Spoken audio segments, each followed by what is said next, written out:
Good morning students.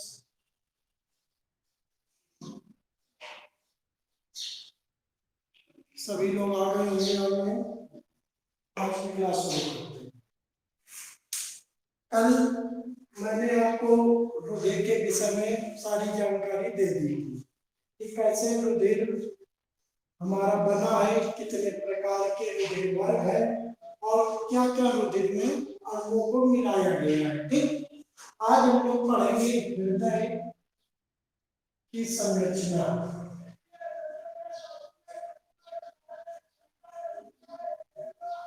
तो हमको पता है कि हृदय हमारा मुट्ठी के आकार का पेशीय संरचना है। पेशी का यानी कि हमारी लचीली संरचना है, यानी कि जिसमें बहुत ही कम मात्रा में हड्डियां पाई जाती तो हमारी मसल यानी पेशी हो। तो मुट्ठी के आकार का है। ठीक, हृदय हमारा 4 भागों में बटा होता है। जो ऊपर का भाग होता है वो अलिंद कहलाता है और जो नीचे का भाग होता है बच्चों वो हमारा दायां और बायां निलय कहलाता है। ठीक,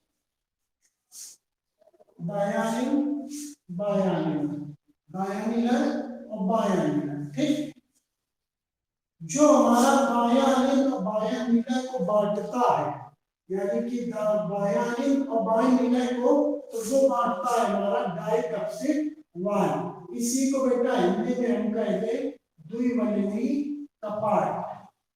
कपाट यानी कि दरवाजा, कपाट यानी दरवाजा हमारा कोई भी डोर। क्या काम है कि जो चीज बाएं लिंग में होगी वो जब प्रेशर पड़ेगा तब ये वाल्व खुल जाएगा तो वो कहाँ जाएगा, बाएं लिंग। इसी तरह से दाएं लिंग को और दाएं निलय को उसको बांटता है हमारा ट्राइकप्सिड वाल्व, जिससे हम कहते हैं त्रिवल्ली कपाट। ठीक, ये अब रुधिर हमारा दाएं कक्षों से होता हुआ अशुद्ध रुधिर, तो जो अग्र महाशिरा है, अग्र महाशिरा पश्चिम महाशिरा, तो जो ये अग्र महाशिरा है बच्चों, तो ये हमारा रुधिर कहां से लाती है, हमारे सिर वक्ष यानी कि सामने थोरैसिक रीजन और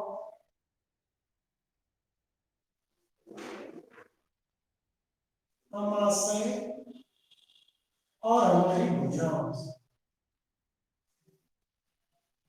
ये रुधिर हमारा कलेक्ट होता है सिर वक्ष अमाशय और भुजाओं से।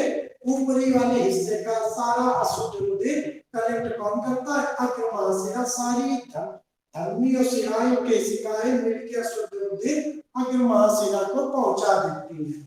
जब ये अग्र महाशिरे को रुधिर पहुंचा देगी तो सारा अशुद्ध रुधिर दाएं लिंग में आ जाता है। ठीक, उसके बाद ये है पश्चिम महाशिरा। तो पश्चिम महाशिरा हमारे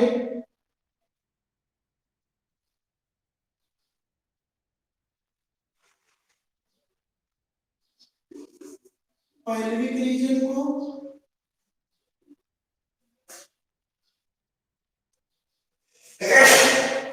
इसी को बोलते हैं हम लोग श्रोणि प्रदेश, श्रोणि क्षेत्र, जहां से हमारी कमर, टांगों को, टांगे, हमारे जनन और किडनी, यहाँ के सारे अशुद्ध रुधिर को ये पश्चिम महाशिरा कलेक्ट करके पहुंचाने का काम करती दाई। ठीक, जब अशुद्ध रुधिर यहाँ पहुंच जाता है अलिंद और निलय से होते हुए सीधे हमारे दाएं लिंग में अशुद्ध रुधिर आ जाता है, तो ये हमारा शिराओं द्वारा कलेक्ट हो जाता है। कलेक्ट होने के बाद, एकत्र होने के बाद अशुद्ध रुधिर यही जो फुफ्फुस धमनियां यानी जो हमारी फेफड़ों से लगी होती है, कैसे, इस तरह से मैंने तुमको लंग्स पढ़ाया था,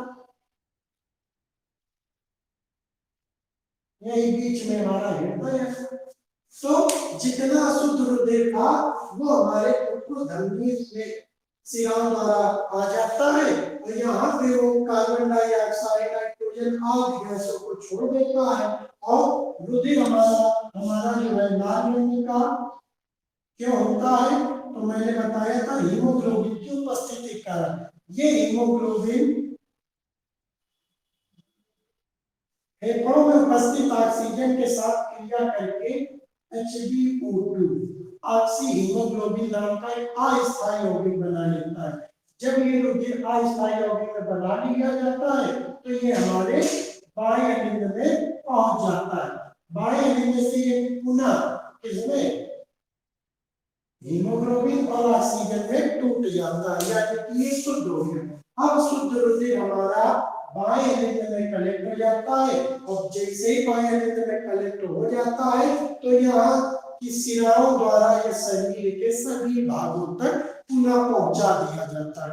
अब देखो तुम एक हिस्से से सारा शुद्ध रुधिर कलेक्ट हो रहा है और दूसरे हिस्से से शरीर के सभी भागों में शुद्ध रुधिर को पहुंचाया जा रहा है। तो एक तरह से यहाँ दोहरा परिवहन तंत्र कहलाएगा ये। तो मानव में ये दोहरा परिसंचरण तंत्र पाया जाता है। क्यों?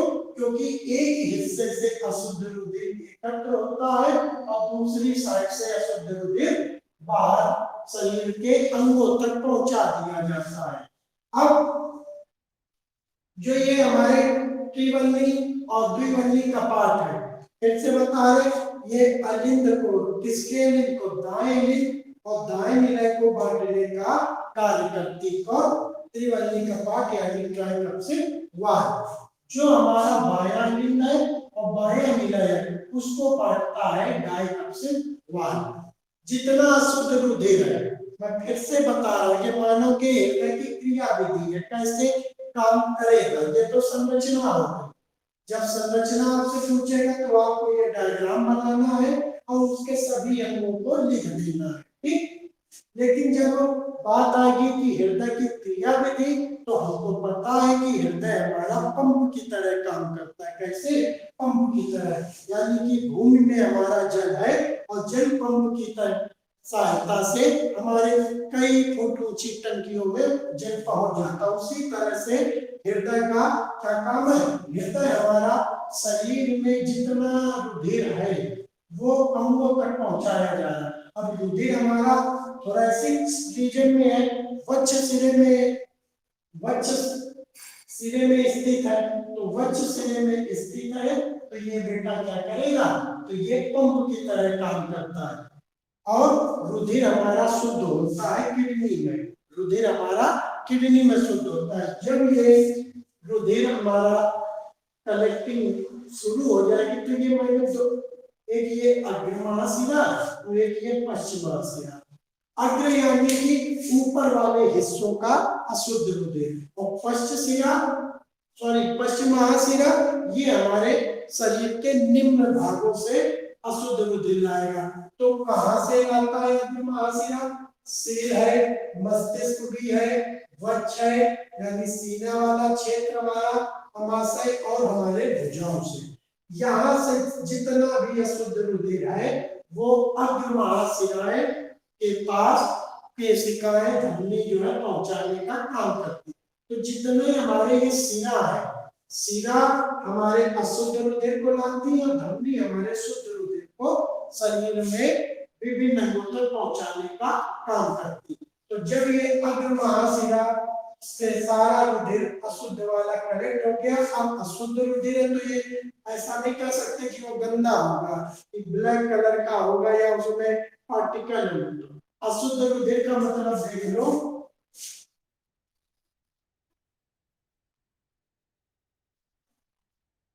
अशुद्ध रुधिर यानी कि रुधिर में हमारे CO2, अमोनिया आदि जो हमारे शरीर के लिए आवश्यक गैसें हैं वो नहीं होती है, वो हमारी अशुद्ध रुधिर में पाई जाती है। कौन सी? Carbon dioxide. ये हमारे शरीर की अनावश्यक, नॉन एसेंशियल अनावश्यक गैसें हैं। तो ये अनावश्यक गैसें ही हमारे रुधिर में मिली रहती है, इसलिए रुधिर हमारा कैसा होता है? अशुद्ध होता है। उसके बाद रुधिर में मानव का रुधिर लाल क्यों होता है? तो मानव का रुधिर लाल हीमोग्लोबिन की उपस्थिति के कारण होता है। तो ये रुधिर हमारे शिराओं द्वारा अलिंद में पहुंच जाता है। ये 3 जोड़ी शिराएं हमारे अलिंद को रुधिर पहुंचाने का काम करती है। जैसे ही दाएं नीला से पश्च सिरे से और दाएं नीला में पश्च सिरे का रुधिर और दाएं अलिंद में हमारा, तो ये सब कलेक्ट हो जाता है दाएं अलिंद।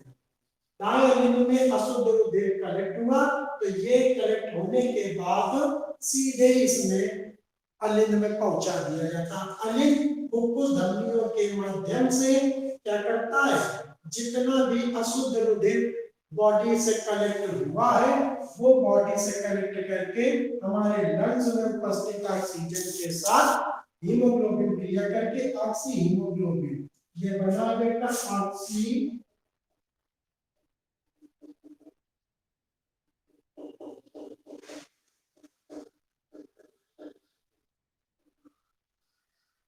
ये बना है बेटा ऑक्सी हीमोग्लोबिन नाम का एक अस्थायी यौगिक। ये ऑक्सी हीमोग्लोबिन शुद्ध हो गया तो जब ये वापस लौटता है तो यहाँ से प्रेशर पड़ने के बाद द्विवर्णी का पार्ट खुल जाता है। द्विवर्णी का पार्ट खुलने के बाद ये हमारा क्या करता है, महाधमनी, इसको बोलते हैं पश्च महाधमनी और इसको बोलते हैं, यहीं पे इसी में मान लिया है, अग्र महाधमनी।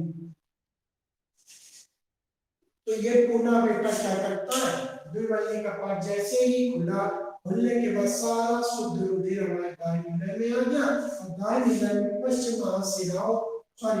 महाधमनियों के माध्यम से सारा शुद्ध रुधिर हमारे शरीर के विभिन्न अंगों तक पहुंचा दिया जाता है। इसलिए इस मानव के परिवहन पर संचरण तंत्र, परिवहन तंत्र को दोहरा परिवहन तंत्र कहा जाता है। इतनी चीजें क्लियर है आप लोगों को, थोड़ा देख लो फिर आगे बढ़ो।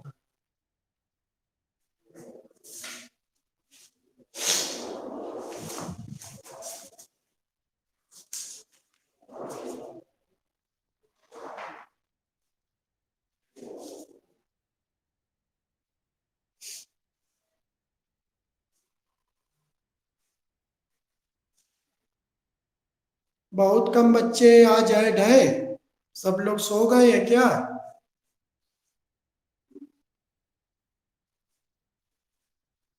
देखो अब इसकी क्रिया विधि की बात कर लें, हृदय की। तो हृदय की क्रिया विधि मैं इधर ही रेखा,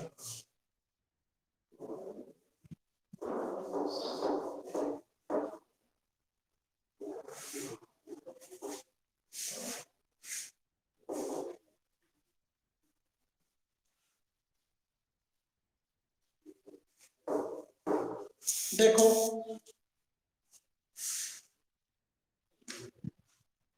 हृदय की क्रिया, तो बेटा ये दो तरह से क्रिया करता है, सतुंचन और अनुशीतलन।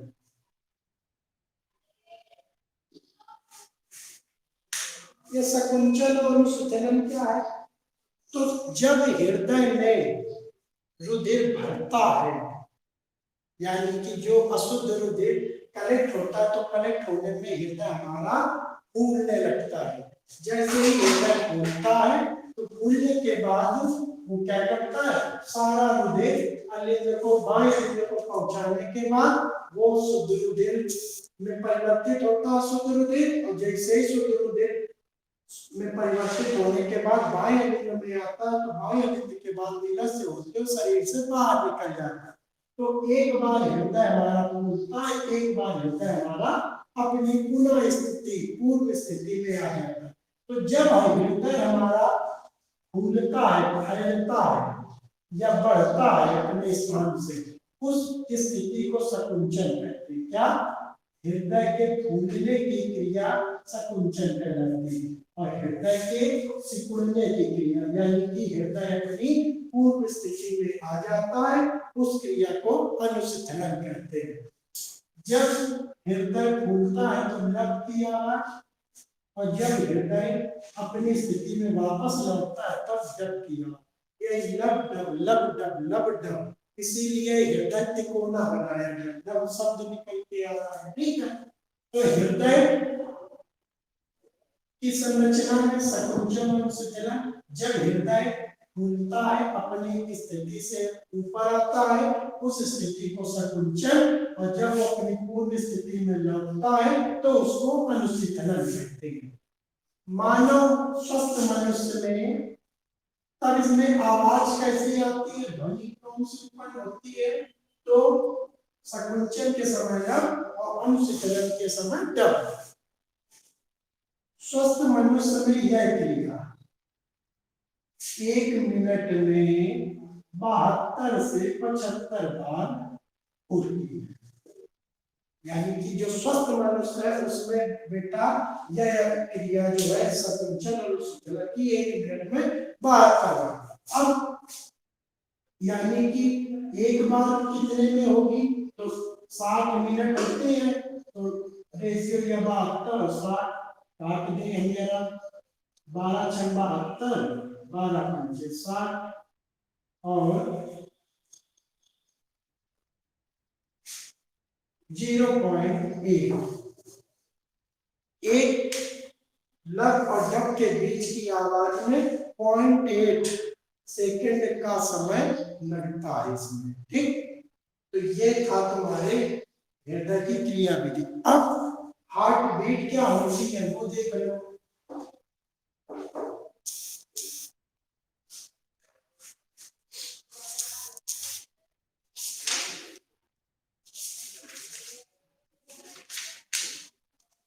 देखो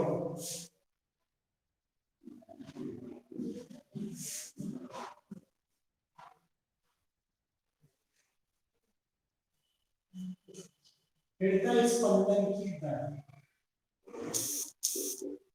हार्ट बीट रेट, ये हृदय स्पंदन की दर क्या है, 1 मिनट में मानव का हृदय जितनी बार धड़कता है उसे हम कहते हैं हृदय स्पंदन की दर, हृदय की दर। ठीक, यही संकुचन और अनुशीतलन के समय में काम होता है।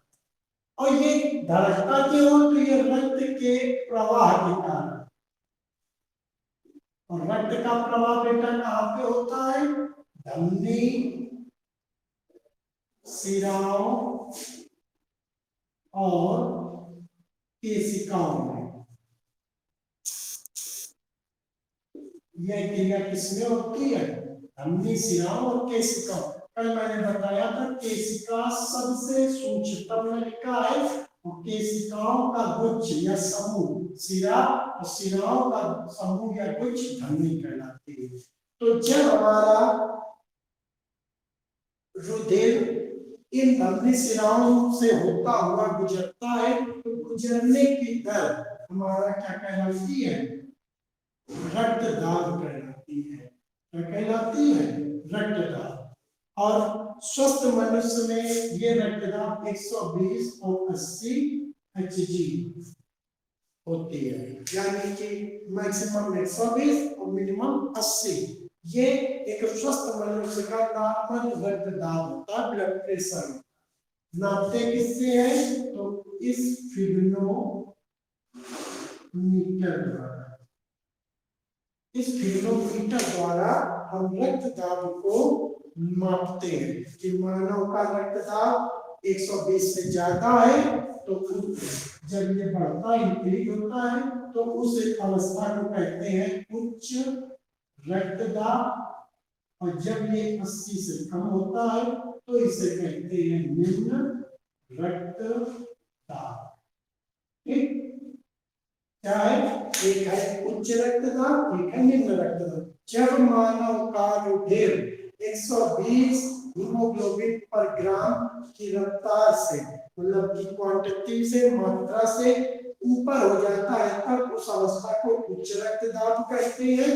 और जब मानव का रुधिर यानी हीमोग्लोबिन प्रति ग्राम की दर से 80 से कम हो जाता है उस अवस्था को निम्न रक्तदाब कहते हैं। एक हो गया हाई ब्लड प्रेशर, एक हो गया लो ब्लड प्रेशर। ठीक, अब उसके बाद रुधिर के कार्य क्या है, तो कार्य देख लो तुम लोग जरा।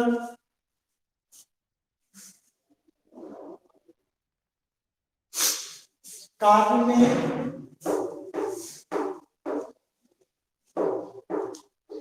तो कार्य में सबसे पहले आवश्यक पदार्थों के परिवहन में, ठीक है, आवश्यक पदार्थों के परिवहन में। दूसरा उत्सर्जी पदार्थ या गैस निष्कासन में। ताप नियंत्रण में शरीर की और बच्चों शरीर में जल की मात्रा नियंत्रित करने में ये काम होते हैं रुधिर के। आज ये वाला टॉपिक तुम्हारा खत्म हो गया, ठीक। कल हम लोग पढ़ेंगे कि पादपों में कैसे परिवहन तंत्र, कल हम लोग पढ़ेंगे पादपों में परिवहन तंत्र। Thank you.